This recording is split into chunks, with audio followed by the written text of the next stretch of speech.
Bom dia, pessoal. Sou Manuel Gouveia de Santos Neto. Sou estudante do curso de Medicina do terceiro ano do Núcleo de Ciências da Vida no Centro Acadêmico do Agreste. E aqui eu falarei um pouco sobre o resumo intitulado Vertigem relacionada à Covid-19. Bom, os autores desse estudo foram José Davi Pequeno Ferreira, Manuel Gouveia de Santos Neto e orientados pela professora Ana Karine Valentim, todos vinculados à Universidade Federal de Pernambuco. Bom, introduzindo um pouco sobre vertigem e Covid-19, sabe-se que a Covid-19 é um vírus com alto potencial transmissível e também de alto potencial de mortalidade. É um vírus transmitido principalmente, né, pelas gotículas de saliva, né, o que verifica o caráter de alto potencial de transmissibilidade. E é um vírus normalmente associado a manifestações pulmonares ou do sistema respiratório, como principalmente a dispneia. Mas também observa-se que outros sintomas de outros sistemas também são verificados nesses pacientes com Covid-19. E aqui destaca-se principalmente os sintomas otoneurológicos. Dentro desses sintomas, destaca-se a vertigem, que é nada mais nada menos do que a falsa sensação de instabilidade postural e rotação, né? Uma provável etiologia vestibular. Aqui a gente destaca que o aparelho vestibular normalmente está associado aos sintomas semicirculares e ao oitavo par craniano, né? O par vestíbulo coclear. Esses sistemas que tem como principal configurante da composição da postura os otólitos, né? Que são pequenos cristais presentes nesses canais semicirculares dentro da orelha interna e que desempenham um papel importante para o equilíbrio e composição da postura do corpo humano. Bom, diante dessa situação, dessa análise dos quadros otoneurológicos em pacientes com contato com o vírus SARS-CoV-2, traçou-se o objetivo de apontar a relação entre essa doença, né, esse vírus, a infecção viral, e os sintomas de vertigem, e o sintoma de vertigem. E para isso utilizou-se como bases de dados para essa revisão o PubMed e o Medline, cujos descritores para análise da revisão foram Covid-19, vertigem e infecção. Os critérios de inclusão para os estudos serem presentes na revisão foram de inclusão, disponibilização na íntegra, disponíveis nas bases de dados, publicados nos idiomas português, inglês e espanhol, seja nacional ou internacional o estudo, e também no ano de 2021. Dessa forma, excluiu-se os estudos que não foram publicados na íntegra, os estudos fora do recorte temporal estabelecido, e também os estudos que focaram em outros temas. Dessa forma, os estudos observados, né, dentro dos descritores e buscados nas bases de dados foram 39. Desses 39, 28 foram excluídos e 11 foram lidos. Desses 11, 8 foram incluídos dentro dos critérios de inclusão para serem presentes para serem avaliados nos resultados desta revisão. Bom, dentro dos estudos, destacou-se principalmente que o vírus do SARS-CoV-2 tem potente potencial ototóxico. Muitos estudos validam essa relação, que muito provavelmente se dá por conta do efeito da relação entre o vírus e da enzima conversora de angiotensina 2. Né? Essa enzima que está muito relacionada a outros sintomas também, a apresentação do vírus em outros sistemas. Né? É uma enzima muito importante, por exemplo, para a atuação do vírus na sua fase inflamatória, aí mais no sistema respiratório. Mas também aqui, na relação otoneurológica, o vírus tem uma invasão muito relacionada a essa enzima conversora de angiotensina. É um receptor funcional do vírus, né? Destacando-se essa invasão neural. E de onde se dá essa penetração neural pelo vírus? Provavelmente, os estudos afirmam que o bulbo olfatório é o local de maior contato, até porque é o local de mais fácil contato do vírus com o sistema neurológico do corpo humano. Então, a gente vê ainda que, além da causa de invasão viral, os estudos ainda destacam que a hospitalização também é uma importante causa dessa invasão. Isso porque observou-se muito que os pacientes ficam por longos períodos, principalmente aqueles pacientes que estão internados, passam longos períodos numa mesma posição. E isso causa um certo desequilíbrio nos canais semicirculares, os otólitos nos canais semicirculares, né? Então, quando há uma mudança repentina dessa posição, os pacientes podem apresentar o sintoma de vertigem. Além da vertigem, destaca-se também dentro dos sistemas otoneurológicos a hipogenesia, a hipoacusia e a própria vertigem, né? Esses dois sintomas são mais presentes, inclusive, a hipogenesia e a hipoacusia, dentro dessa relação otoneurológica, o- é, olfatoneurológica, mas dentro do sistema vestibular, a vertigem, com certeza, disparado, é o sintoma mais comum de ser apresentado nos pacientes que têm o contato com a SARS-CoV-2.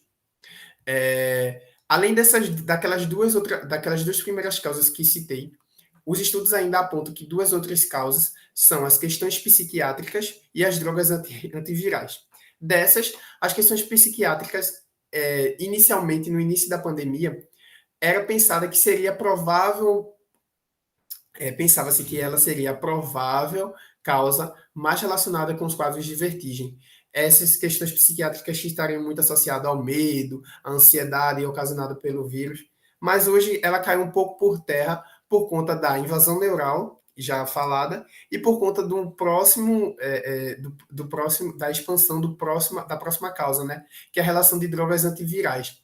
Isso porque foi observado que a vertigem está presente em muitos pacientes que fizeram algumas drogas antirretrovirais, como, especialmente, as drogas dos produtos sintéticos da quinina, como a hidroxicloroquina e a cloroquina, e algumas outras drogas como o Remdesivir e a ribavirina.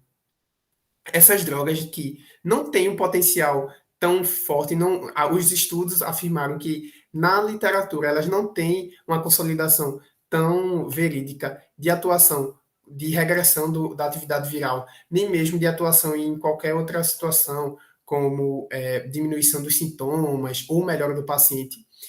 Não existe nenhum estudo que confirme ou valide definitivamente o uso dessas drogas, mas são drogas muito utilizadas no meio médico atual, né, na prática clínica atual.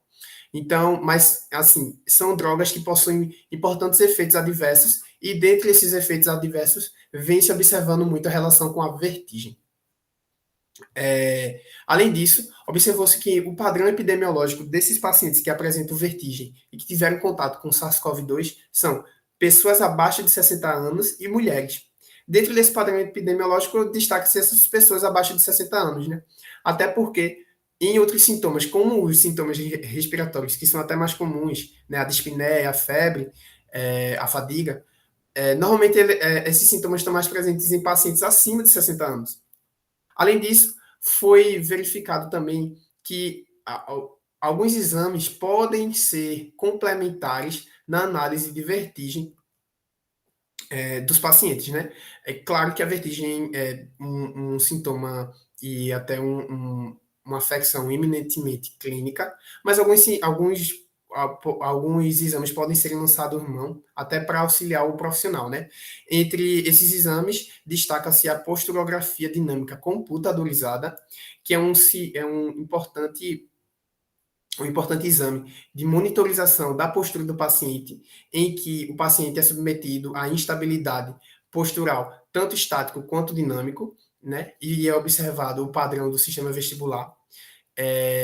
E dentro desse exame, destacou-se que pacientes que fizeram principalmente a relação do sistema visual com o sistema vestibular, ou seja, pacientes que tiveram um exame com o olho aberto, fizeram um exame com o olho aberto, eles apresentavam maior instabilidade postural.